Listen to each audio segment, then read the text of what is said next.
Hey guys, I'm back, and things are a little bit different. I have a partner, Koji. Remember in a previous video I literally told you he's likely to just come up to you and say, hey, I want to join you. That's what happened. So, I decided to come back to this dungeon, and we're going to pretty much pick up right where we left off. I'm less worried this time, because Koji has Purge, which is a spell that removes poison. And I feel I'm going to be using a lot of it.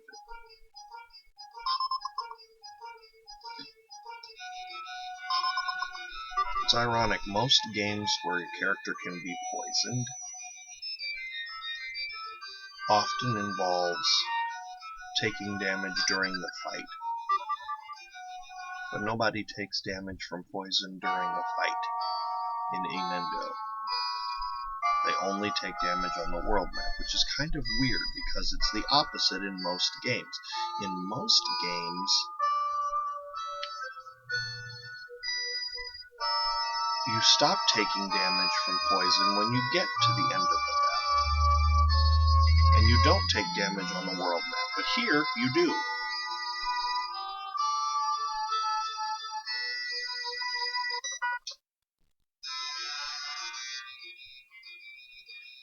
I love how this dungeon has a huge collection of poisonous creatures. It's one of the only dungeons in the entire game where this happens.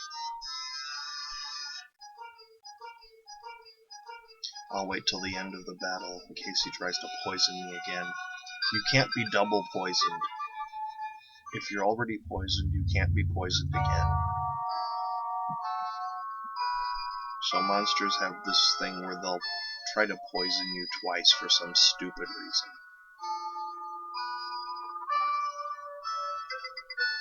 In this dungeon, which is the only dungeon with tons of creatures that use poison, Purge or Antidote will be your friend.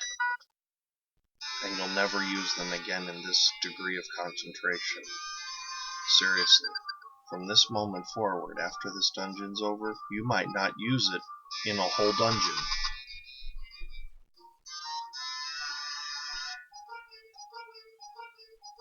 There'll be points later in the game where you'll be poisoned, and you'll scarcely have to be concerned about it because your health will be so high. And there I just did something I said I wasn't going to do. And that's Purge during a battle, because now I'm vulnerable to poison again. And I get poisoned again. Just like I thought. So that was a waste of several points of energy. Unlike a lot of games, in this game, there's only really one way to gain energy, and that's at inns. There are items called Energy Up or Energy Pill, but those are expensive. They're 500 gold. And there are parts of the game where you'll have spent so much money on equipment where you literally won't have the ability to buy hardly anything else. You'll have spent like 10, 20 grand worth of coins on items, and you won't have enough for anything else. One time I spent so much money on weapons and armor that I wasn't able to afford the 10 gold to stay at an inn. This game has lots of really awesome equipment, which sadly enough is really expensive.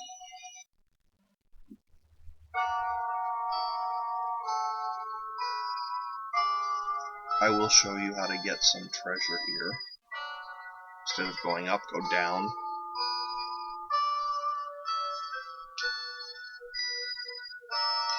If you're wondering what those circular things are, they're torches. They never seem to change, and they never seem to do anything. And if you go up to one and say, search on the menu, nothing ever happens.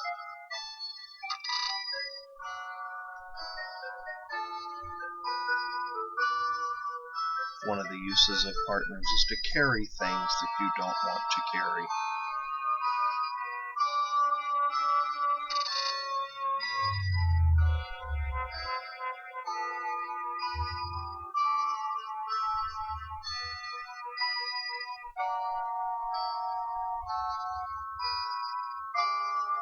You know what? I haven't checked his equipment. Red means it's equipped. Wow, he has a wood sword. That's pathetic. I'm gonna have to get him some better equipment. A wood sword is even weaker than the starting sword you start off with. Oh yeah, he starts first because he's faster than me. Sages, mendicants, and Sohei, the 3 healing classes, never get any long-range equipment that I ever have known about. So, all these guys are annoying. They have an item called Spider's Web. Should be classified as magic, but it's actually just an item. I guess so they didn't have to deal with the fact that they were giving these things a spell that you don't get. There's not a monster in this game that gets a spell that you don't get. If they have an ability like breathing fire, it's the same as your fire spell. The sprite is just different. It's one of those weird games where that happens. Cold Wind is one of those things. You think it's a spell they have that a monster has that you don't, but all it is an item. You can't get these items because they're encoded as monster spells. But it's an interesting feature of the game. I guess it made it easier to program. I don't know why this is classified as a treasure chest. It looks more like a house to me. A really small house, like a birdhouse. You could go down and take the long way, or you could go here and take the Tengu Wing. Tengu Wings are useful. You can fly anywhere that you've been already. That's a city. Or you could fly out of dungeons. Interestingly enough, there's a dungeon where it's the only dungeon in the game that does this, that you won't be able to use a Tengu Wing to get out of. I believe it's, I don't know what it is. I believe it's on the Oshima Island. But here we get the special powers of the earth: repair and purge. Now we must go to Mount Haguro, north of Dua, and that dungeon has some pretty strong enemies in it, but they're not poisonous. Anyway, see you next time.